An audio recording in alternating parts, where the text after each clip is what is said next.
Le CAC 40, l'indice parisien, toujours au-delà des 6400 points. Et donc ce rallye boursier d'octobre qui semble, pour l'instant, se poursuivre. Ça peut quand même surprendre un petit peu. Jusqu'où on en parle avec vous.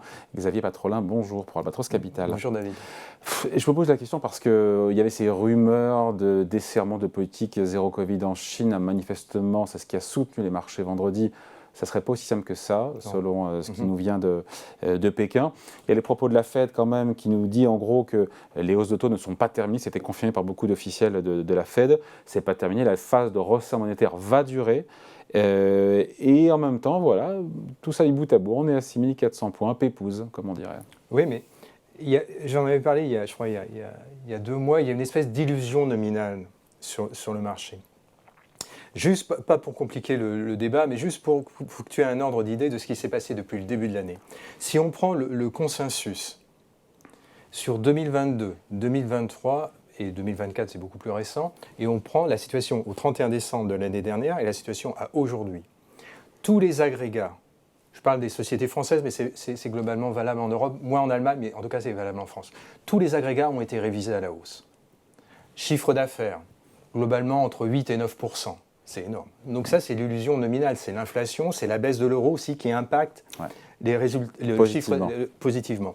Les marges ont été révisées à la hausse, les bénéfices ont été révisés à la hausse, très significativement. Sur 2022, c'est quasiment une vingtaine de pourcents. Donc si tu prends la situation du marché à fin septembre, fin septembre, quand il a baissé fortement, on avait une baisse globalement d'un peu plus de 20%. Ça correspondait, depuis le début de l'année, ça correspondait à une baisse de l'ensemble des ratios de valorisation, je ne vais pas rentrer dans le détail, d'une trentaine de pourcents.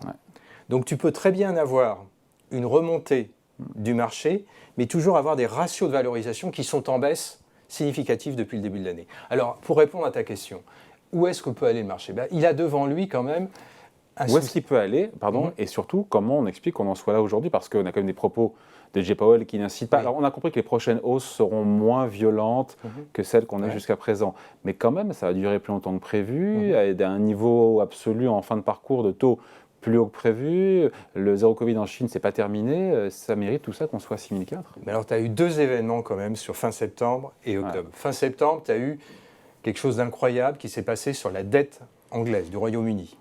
La dette du Royaume-Uni et une partie des dettes européennes se sont comportées en termes de volatilité comme des actions. C'est-à-dire que les taux d'intérêt, sur une partie des courbes des taux d'intérêt, ont eu des volatilités quasiment équivalentes à des dettes souveraines. C'était l'annonce du fameux plan. La fameuse mini-budget de Liz Truss, voilà, dont a parlé M. François Langlais.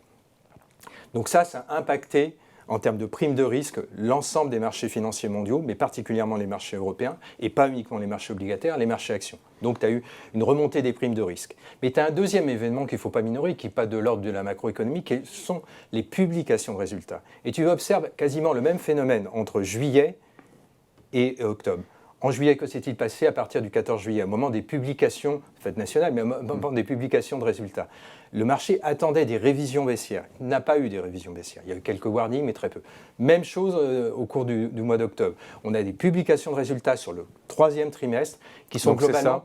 Mais oui, c'est un facteur de soutien. Le marché est toujours dans l'anticipation. Et ça viendra, bien entendu, des révisions baissières, notamment, pas uniquement sur les chiffres d'affaires, probablement ça sera faible, mais sur les marges, parce qu'il y a toute une série d'impacts de coûts d'intrants qui vont jouer, notamment les coûts énergétiques, pas uniquement le pétrole, mais notamment l'électricité, et puis l'impact sur la consommation des consommateurs. Donc ça, on ne l'a pas encore vu, on l'a vu très marginalement. Donc c'est autant de facteurs de soutien, comme le marché à la veille de ces publications, est en pré-anticipation de ces warnings, de ces alertes sur résultats.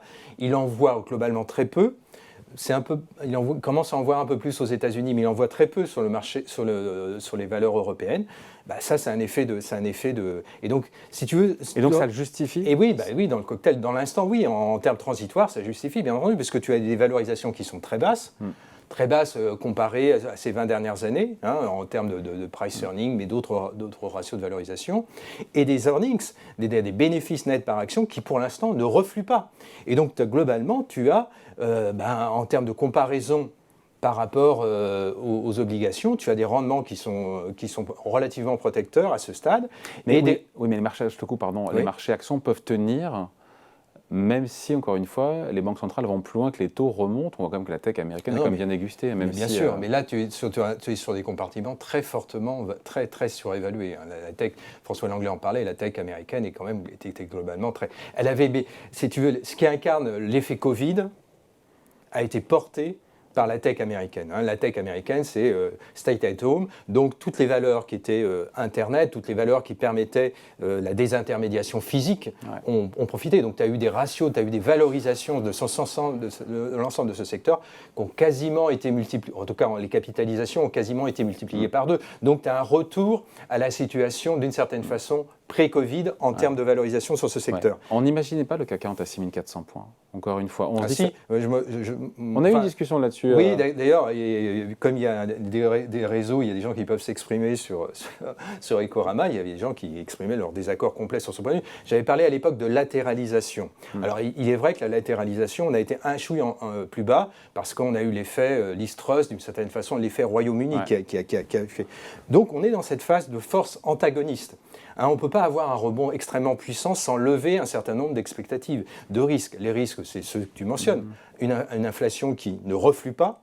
On n'a pas connu le pic d'inflation et donc ça contraint la Fédérale Réserve dans son resserrement monétaire. Donc ça, c'est une donnée. Même si les signaux envoyés vendredi sur le marché du travail montrent que les salaires montent, mais ça monte un peu moins, le chômage remonte un petit peu. Peut-être ça dans le bon sens. Voilà, mais bon, c'est très léger. Je pense qu'ils ne sont pas loin du pivot, mais on peut.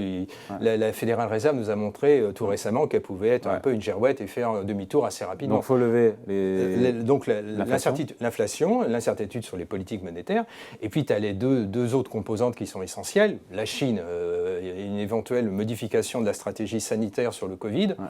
Bon, moi, je suis très réservé sur ce point, connaissant le régime chinois, en tout cas ses évolutions récentes, et surtout la situation aux frontières de l'Europe, la confrontation avec la Russie. Supposons, alors, là je fais de la politique fiction, mais je te soumets ce scénario, et puis tu en feras ce que tu voudras, mais supposons que les élections de midterm consacrent les républicains dans les deux assemblées. On peut supposer que l'administration Biden va être beaucoup moins encline à pouvoir délivrer un soutien militaire budgétaire à l'Ukraine, parce qu'elle sera sous la contrainte des républicains. Et la contrainte des républicains va s'exprimer notamment sur la contrainte budgétaire. Donc ça peut conduire notamment la stratégie américaine à plutôt favoriser autre chose que la confrontation, mais plutôt une solution diplomatique. Donc il est possible que l'une des conséquences des élections midterm de demain, et attendons le résultat, soit que ça infléchisse la stratégie américaine sur son soutien à l'Ukraine dans la confrontation avec la Russie. Et donc ça pourrait, à terme, favoriser une solution, si ce n'est de paix, en tout cas, s'il serait positif pour les marchés. Ça serait, exactement. Donc ça, ce sont autant d'éléments. Et donc, faisons simple, si on doit le pricer, entre guillemets, donner un prix à cette éventualité, même si c'est un exercice un peu compliqué, c'est probablement pas loin d'un point de PE sur le marché, ou un point et demi de PE. Un point et demi de PE, c'est 600 à 800 points sur le CAC 40. Voilà. Mais ça, c'est un événement que je te soumets. Donc, n'oublie pas surtout ce point essentiel, la macro, la Fédérale Réserve, les politiques monétaires, mais surtout, jusqu'à aujourd'hui, on a une espèce d'effet rétroviseur de résultats, de chiffres d'affaires qui restent en soutien des valorisations des marchés actions. Mais jusqu'à quand ?